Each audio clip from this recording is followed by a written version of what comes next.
I just used that opportunity to practice negotiating and upselling and creating a more comprehensive package. And I turned that into a 3-package video for $2,900. Yes. And they like signed the line. Yeah. It was just great. That was one of those moments where I'm just like, okay, that is huge confidence building moment for me, that I know how to speak the language of a brand. I know how to pitch the value that I bring and be able to communicate that in a way that really sells my skill set and my expertise. Welcome to Accidentally Influential, the show for educators, experts, and creators who never meant to build a platform but want to monetize it beyond their own community. I'm Kate. And I'm T. Combined, we've built an audience of nearly 500,000 followers and landed over $500,000 in brand deals. Now we help you turn knowledge into cash, content into partnerships, and influence into a business that pays. You might have become accidentally influential, but what you do with it now, that part's intentional. Let's make some money. Hello, guys. Welcome back to Accidentally Influential. We are so glad you guys are here as always. And today I feel like we have a pretty special episode. As the end of the year is approaching, we have been feeling a little bit sentimental, would you say? Reflective, I think. Yes. Yeah. We're going to do a little year-end review episode. We're going to cover just some highs, some lows, some money wins in our individual businesses. Obviously, not an influencer is brand new. So Kate and I have, our businesses apart, and we're going to share what happened this year, the good, the bad, the ugly, all the things. Yes. So let's just dive in. Got a lot to cover. Sounds good. I think we should separate these today into a few different sections for you guys. So as always, we're talking money. You guys know we love to talk about the dollar signs that nobody else really likes to talk about. So we're going to talk about that. We're going to talk about our content, maybe what has performed well, what has not performed well, personal growth and mindset, because that's really big to us. And then also predictions for 2026, which so weird. Makes me sick to my stomach, but I'm actually really excited. So yeah, here we go. 2026. It's going to be a pretty good year. I'm going to ask the first question. I'm going to put Kate on the hot seat. So we're going to talk about money first, because, it's what you guys are here for, really. In classic accidentally influential fashion, right? Yeah, let's talk about money. Okay, so if this isn't your first episode with us, you probably know the answer to this question and already had your jaw on the floor moment. But Kate, what is the most money that you've ever made from a single video? Dun, dun, dun, dun. $18,000. It's freaking crazy. Which, guys, for some context, my first jobs, I was a teacher in underserved school districts. I want to say my first district job, I was making somewhere around $40,000. My second teaching job, I took a pay cut. I was making less than $30,000. So the fact that I can make $18,000 from a single piece of content, I will never, ever take that for granted. And I also can't help think, but what would have happened if I never would have posted that first TikTok? What if I never would have just done this? I don't know. Yeah, that's honestly insane. And just a side note, Kate talks a lot about this on her pages, but this is one stream of income, know, and I think that's one of the coolest things about partnering with brands. It's something that you layer on top of everything else that you're already doing. It's not just you're not just solely relying on brand partnerships to make a living. It's just when you think about $18,000 from that perspective, just one additional stream of income is insane. That is so insane. Yeah. And I feel like that's the really cool thing as an educational content creator, is there is so many opportunities to layer these different streams of income on top of each other. But content creation has absolutely been one of my largest streams of income in 2025, for sure. Yeah. And I think in 2026, it's going to be even bigger. Let's hope so. Let's hope so. It's already on its way, right? We'll just manifest it. Yeah, exactly. T, do you want to answer the question? Yeah. So, I was going to take this question one way, but my strategy for 2026 2026, 2025 has been to really lean into, retainer partnerships. Um, so while this example I'm gonna share isn't, like, the most I've made off of a single video, I pretty much layered 3 brand deals into a single video that accumulated a good amount of money in the end. Okay. And I thought it was a cool example to share. So I had a single video that I posted that had 3 brands involved in it, and so I had a base rate from each of those 3 brands that paid me. And so the base rate alone for that single video was, like, it was between 3,000 and 3,200. I don't remember exactly what it was, but around that. Um, the video went semi-viral. It was between, like, the 500 to 750,000 range, and so each of those brands had a bonus structure that I Wow. got paid in bonuses. So $1,000 for each of those brands paid me in bonuses. And then one of the brands ended up running ads on that video for 3 months. And so I had ad spend on top of that. And Yes. so, like, it's just this was just a video that I, like, would post, and, like, I post 4 to 5 of these exact videos, like, in a week. Right. Um, and so I made almost $10,000 on that single video.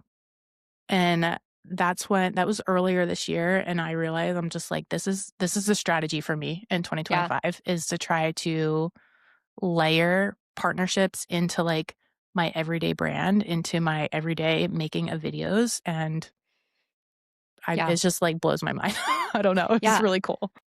I love that collaborative nature too between brands that can be complementary to each Yeah. other. Like, I think that it feels because as we're running our own business. It's not like we're relying on just one tool to actually run our businesses. So there is places for you to highlight multiple tools in Mhm. one video. Such a cool idea. Love that. Yeah.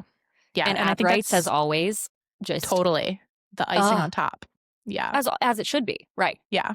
And I think, like, this is truly something that is unique to education-based content creators. Like, Yes.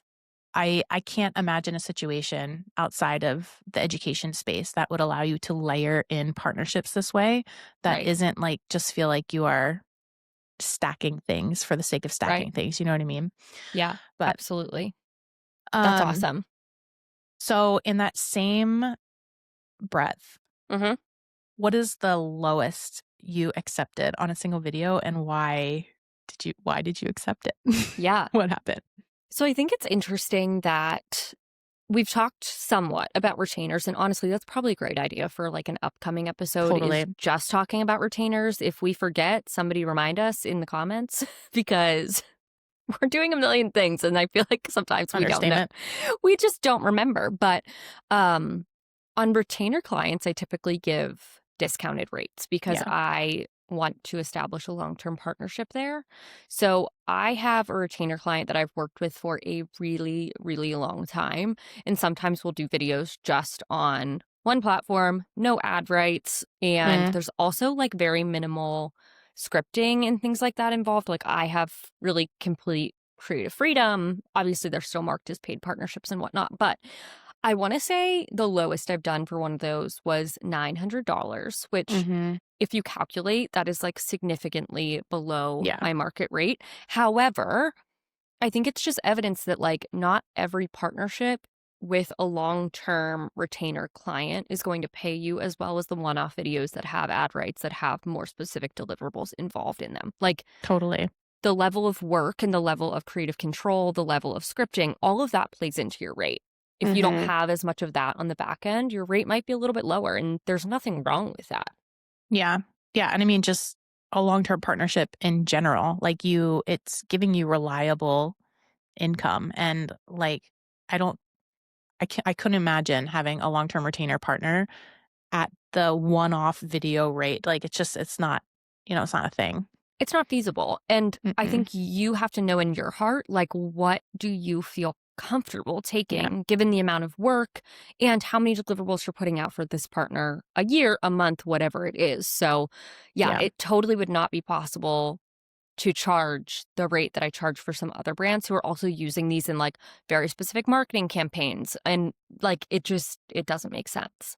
Yeah. So, Yeah, and my answer to this question's exactly the same. I took Yep. $750 for it was actually like a 2 video package, for $1,500, so it Okay. came out to be $750, Yeah. but it was because it was a long-term, Yep. like, retainer, and Yep. it was just an agreed upon rate. I get that every single month, like, it's a great partnership because it creates reliability for the brand, and it creates reliability for me, and that's just, I don't even bat an eye at Yeah. something like that. And sometimes I think those are like, I think sometimes, obviously, you see like the $18,000 brand deal, and it's like, that obviously rocks. Like when Yeah. that comes through, that feels really good.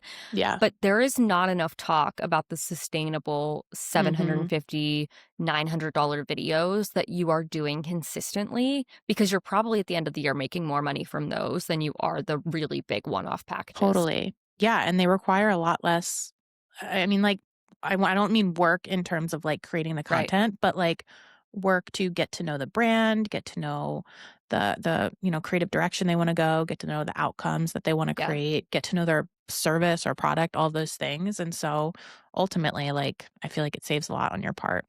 Yeah, and I mean, even down to, like, metric tracking, link tracking, updating your Mhm. affiliate code in your bio, like, sometimes the partnerships that pay less don't require those things. Like, you Yeah. don't have to file a very detailed invoice after the fact Mhm. and wait to get paid for 90 days, whatever it Yeah. is, so Yeah, it's that's also true. worth it in that aspect too. Yep. No, I completely agree. I feel like Yeah. we need to talk about that more because we definitely lean towards, like, making sure you are getting paid your worth and calculating market rate and not undervaluing yourself. There's definitely a balance to all of these things, and so we'll be talking about that a lot more. Yeah. Add that to the docket. Yeah. So I guess pivoting a little bit, let's talk about UGC content. So if you're not Mhm. familiar with it, UGC content stands for user generated content. This is not content that you are posting on your big main pages. A lot of times this is either a client hiring you to film, a specific video for them, and you're kind of like almost playing the role of an ambassador for the brand, or like an actress in a way, I guess. Mhm. So how much did you earn from UGC income in 2025, T?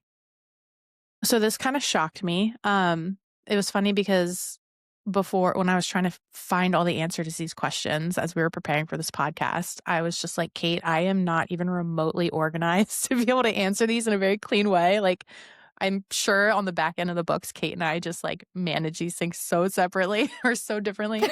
And so, like, when I actually calculated this, I was like, "Holy fork." Like, really excited about it. So, I've made $147,000 this year in UGC. 147 no, yeah, $147,000. Yeah. So, breaking that down, I had one major retainer, that probably paid out maybe like 70% of that.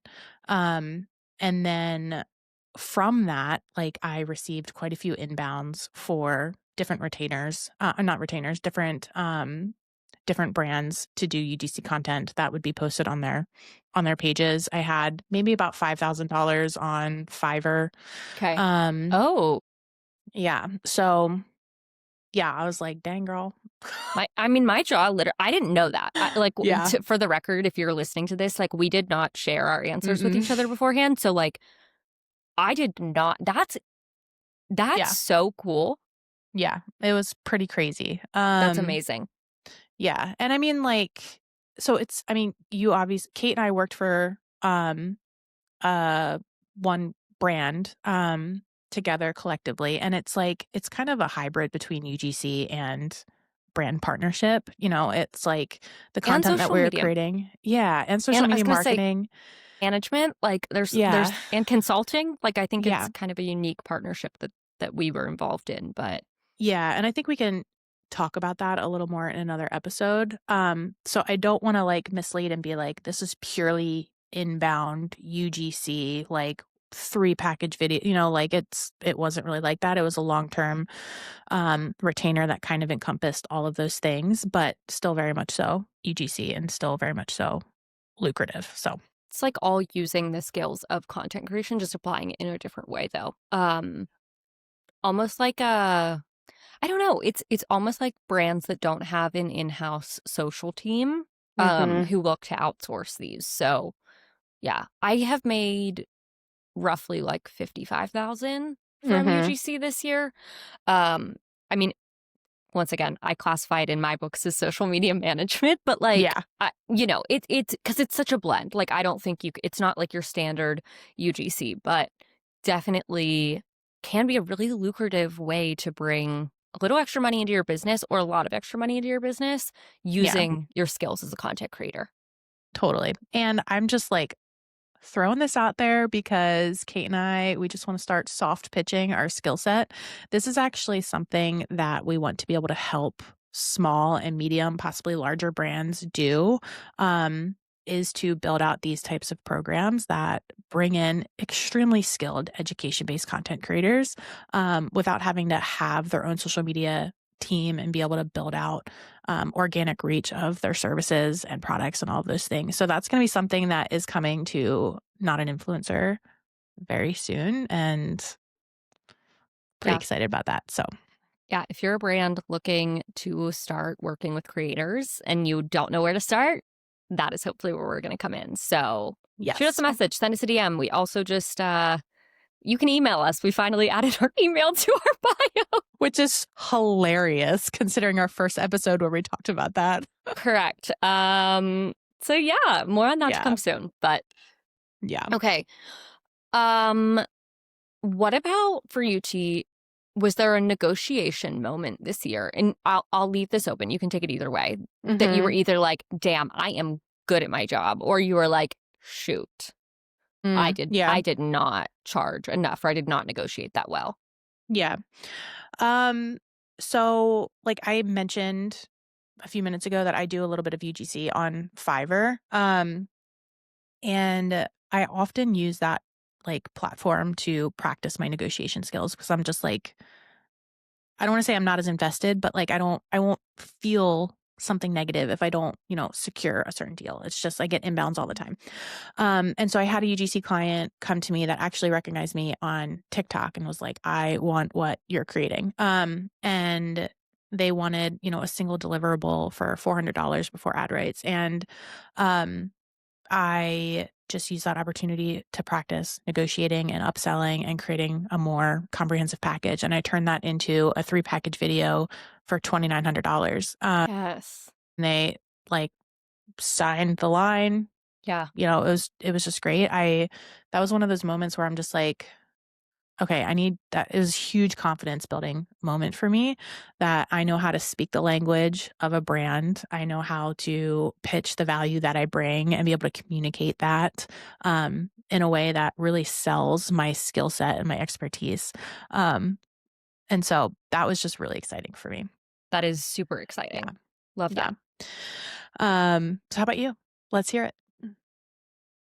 Negotiation queen over here.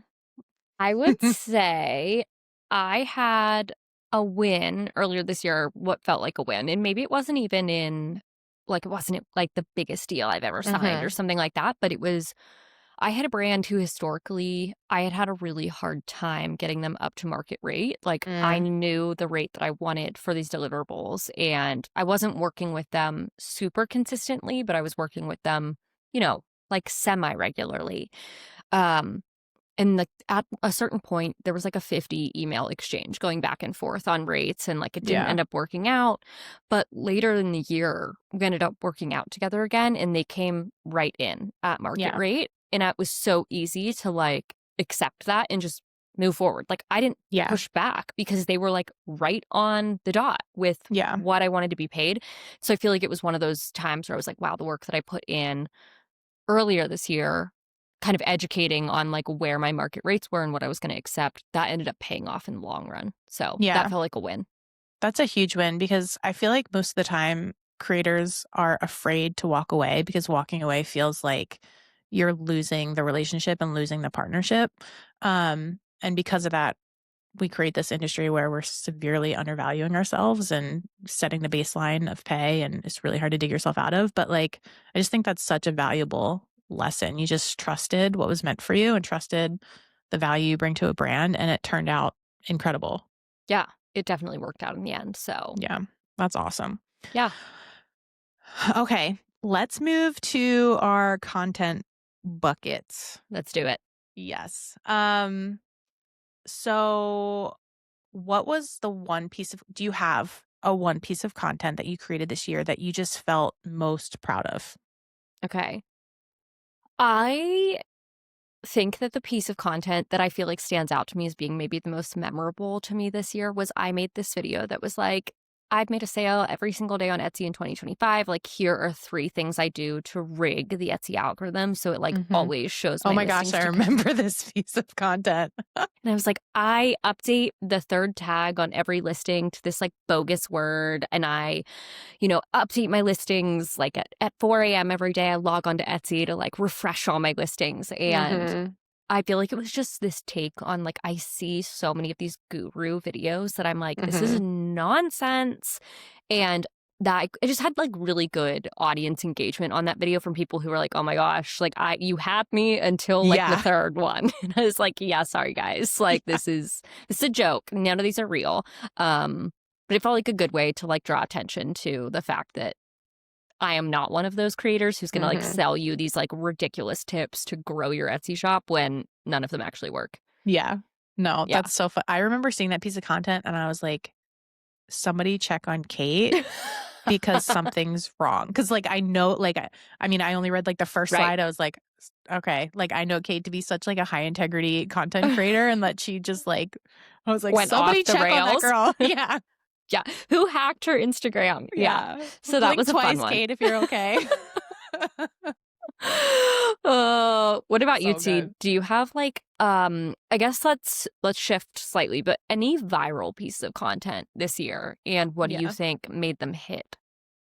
yeah.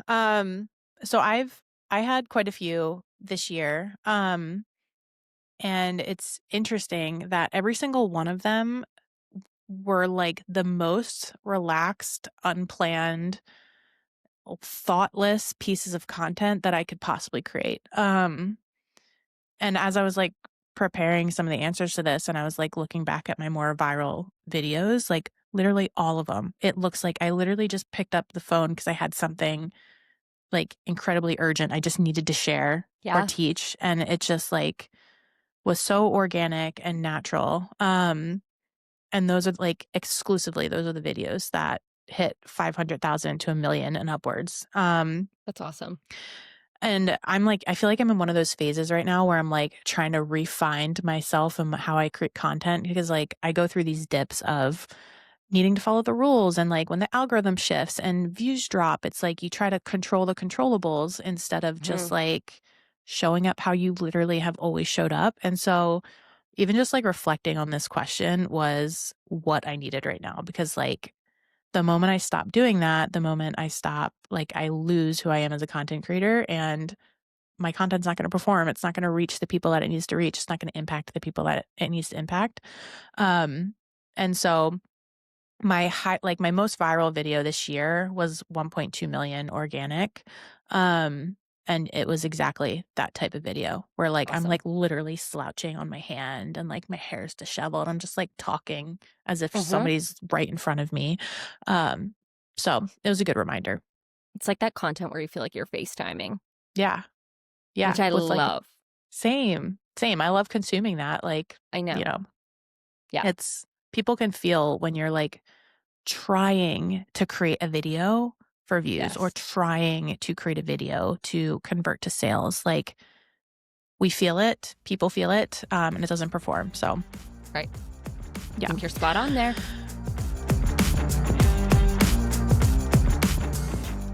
We talk a lot on this show about taking yourself seriously as a creator, and that means setting yourself up like a real business. That's why we're really excited to be partnering with Taylor Brands. They're an all-in-one platform that helps creators and entrepreneurs like you and me form their LLCs, and get their business organized. When T and I decided to make Not an Influencer Creator Agency official, we actually used Taylor Brands to form our LLC, and the process was honestly so simple. We were able to file from our laptops at home in like less than an hour. They walked us through the entire process step by step, and we were able to track the status of our filing right from within our Taylor Brands dashboard. Taylor also offers additional services like helping you get your EIN or set up your business bank accounts, so once your LLC is filed, you've got what you need to keep moving forward. Plus, tools like their finance manager can help you track your income and expenses as you grow, which, let's be real, is the part most creators avoid. If you're a content creator ready to treat your platform like a business, search Taylor Business Builder to get started today.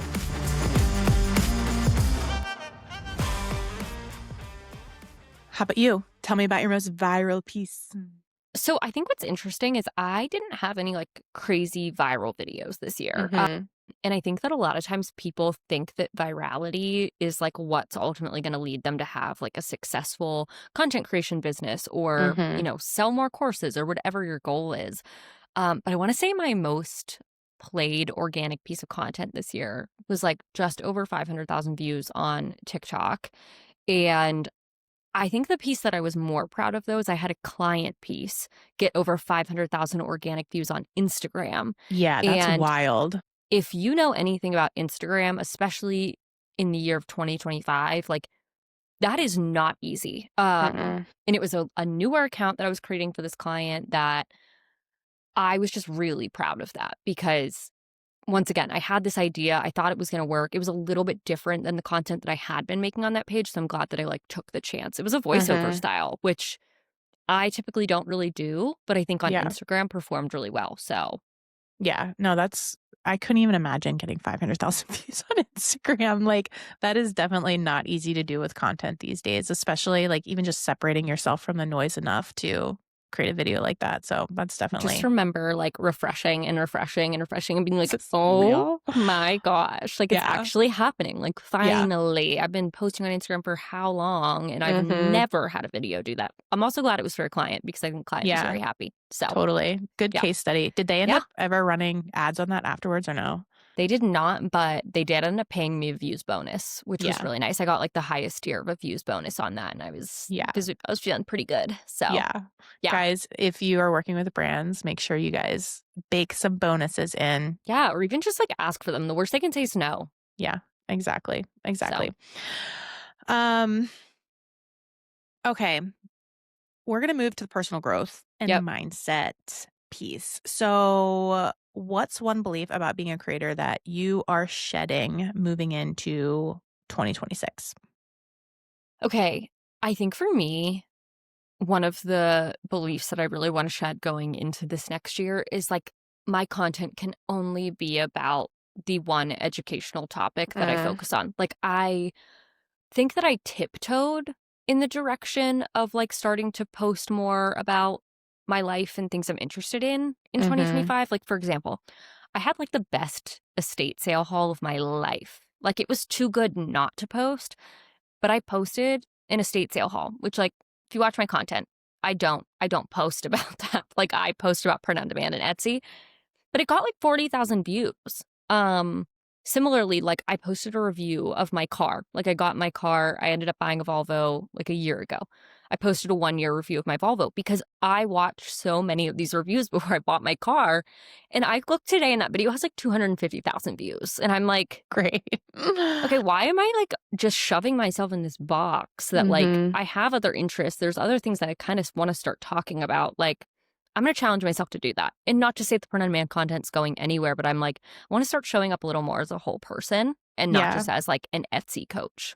Yeah, that's so good. And I just like echo how hard that is because like when you like started that account, it was very much so for you. Like you were just like, I enjoy talking about Etsy. I enjoy teaching about this. Like, and then once your platform starts to grow and like people show up for that, it so easily becomes like content for people and less for you. And it's like, I know that feeling and it's really hard to get out of that cycle. Yeah.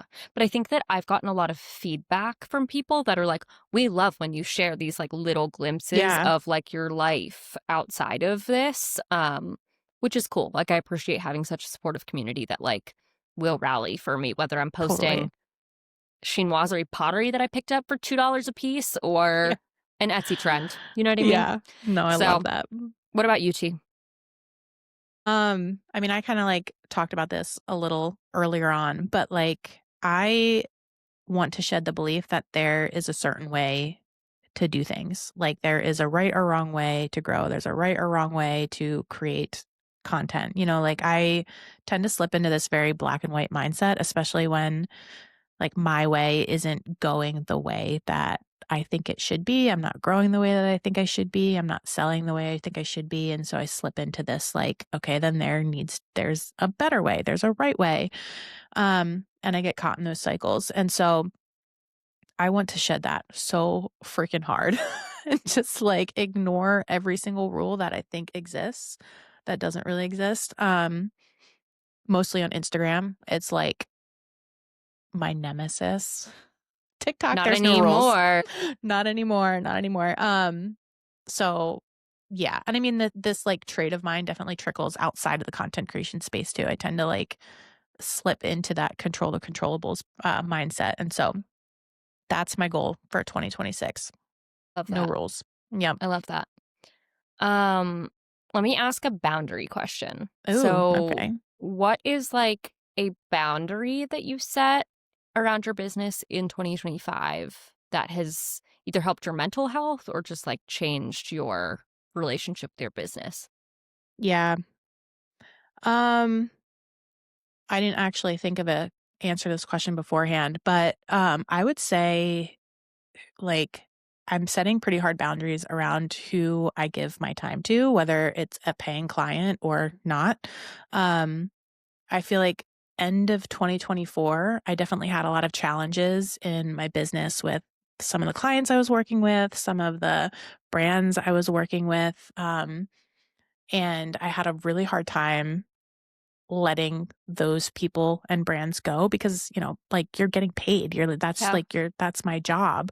right. Um, and so in 2025, I made a pact with myself. Like I'm not going to work with clients that make me feel a certain way or expect a certain something out of me that is outside of the scope of what we're offering, that doesn't show up for themselves in a way that, that they're holding themselves to a commitment.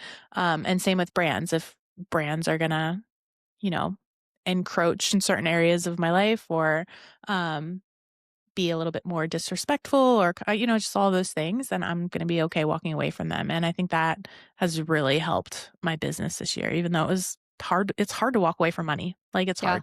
it's really hard, but you have to Yeah. trust that more's out there. You know what I Yeah, mean? exactly. Yeah. So let's hear. What are your boundaries? I mean, see, I think you know this one, but I have got. She's laughing at me. Yes, I know the answer. I am the biggest fan these days of posting and ghosting. Yeah. Side note, before you even answer the rest of this question, Kate like posted a reel on our NAICA like TikTok and it started popping off, like literally popping off. And I was like, I pinged her about it and she's like, wait, what? Like, had no idea. I'm over here on TikTok, like answering all of the questions that are coming in. And I was like, Kate, you literally just posted and ghosted this. And she's like, yeah, sure did. Yeah. So guys, this is not sponsored, obviously, but this stupid thing, this little brick is like the best investment I've made in my business and my Yeah. mental health this year.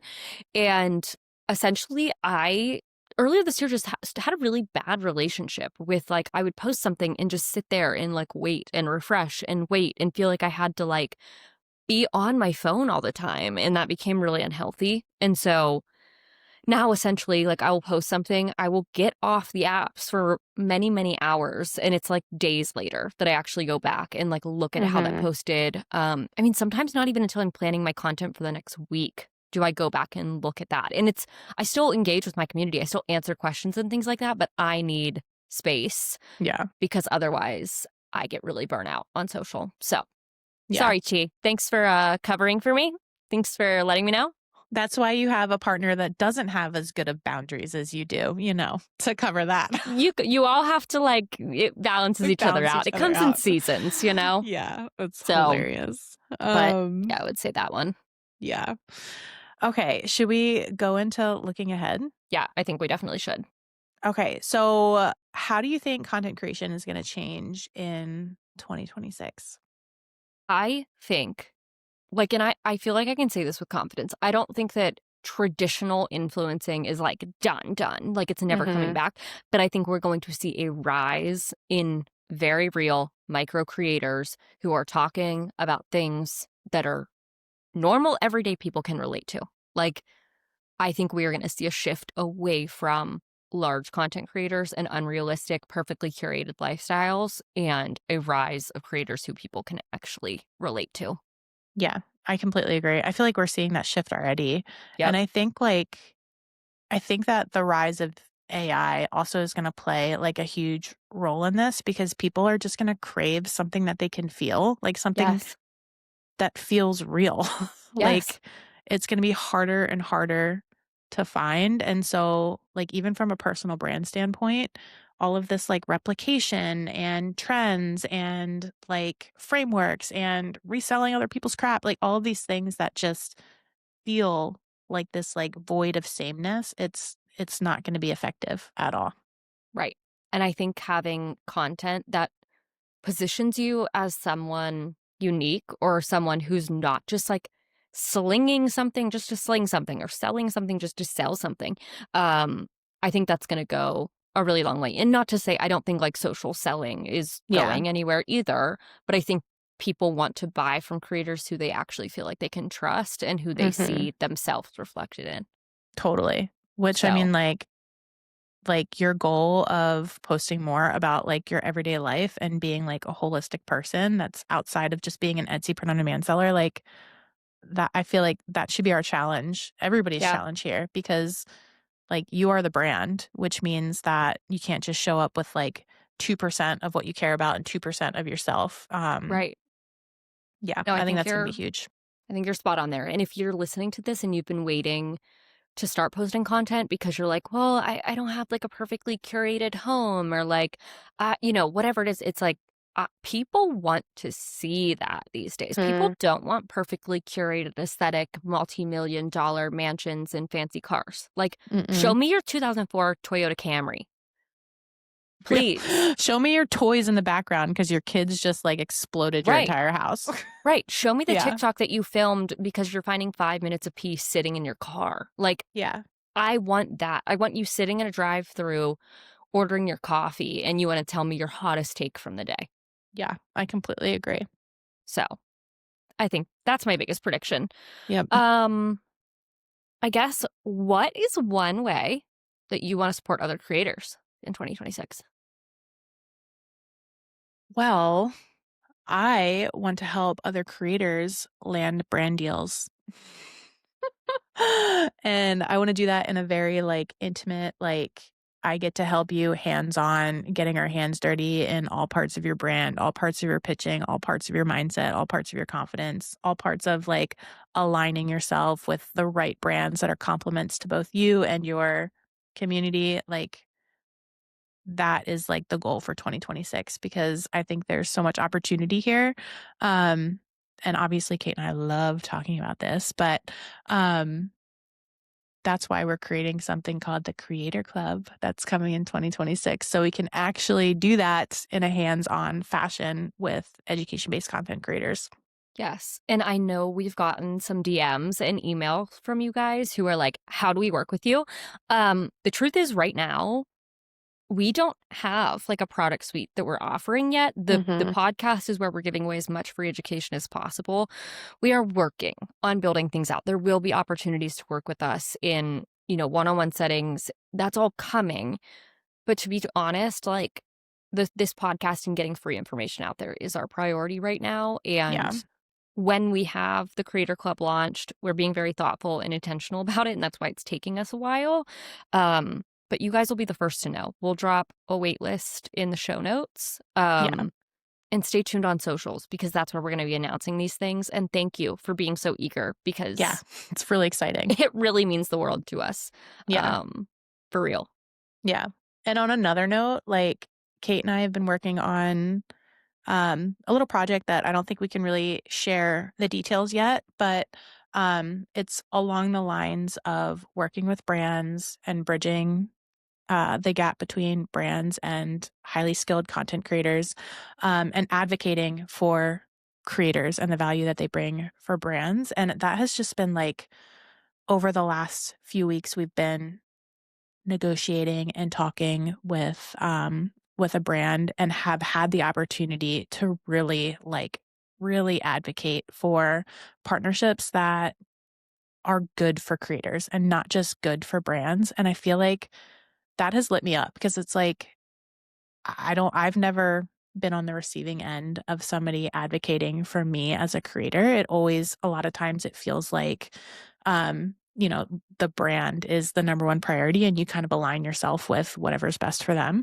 And so I think in 2026, like I'm really excited to do more of that work, and elevate skilled content creators, to create really awesome partnerships that highlight the ROI they bring to brands. It's gonna be fun. Yeah.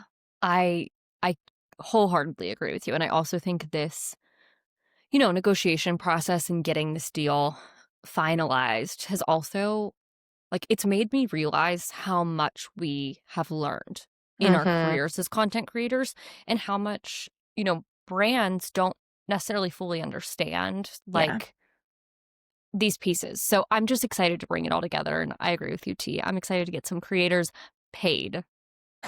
Exactly. So Well, that was fun.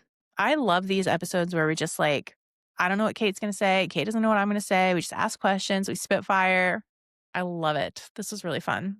I know. And if you guys have questions, DM them to us or Mhm. like leave them in the comments. We can even add a section in the podcast where we like answer questions, or even if you have like an inbound, you don't know how to respond to it, like you can take out any like details that you don't feel Yeah. comfortable sharing, but like send it to us and let's play around with it. That That would would be be so so fun. fun. So if you have like a Yeah. brand deal that you're struggling with, let us know and we'll see if we can help. Um, but from the bottom of our hearts, thank you guys as always for listening to the podcast. I know we're getting close to the end of the year. By the time this releases, it'll be really close to the end of the year. Yeah. And I'm just so excited to see where we take this thing next year. Yes. Same. Thanks so much for listening. If you guys have a moment, leave a review, hit the follow button, share the episode on Instagram. We would just like absolutely appreciate your support in any way, shape, or form as we try to reach as many education-based content creators as we possibly can. Um, See you next year. Do we say that right now? Will we not see everybody until next year? Is that We'll this either see you episode? next week or we'll see you next year. Yeah. It's that time of the year where I don't think anybody really knows. So I don't know either, but thanks for being here. We'll see you guys next week. bye, guys.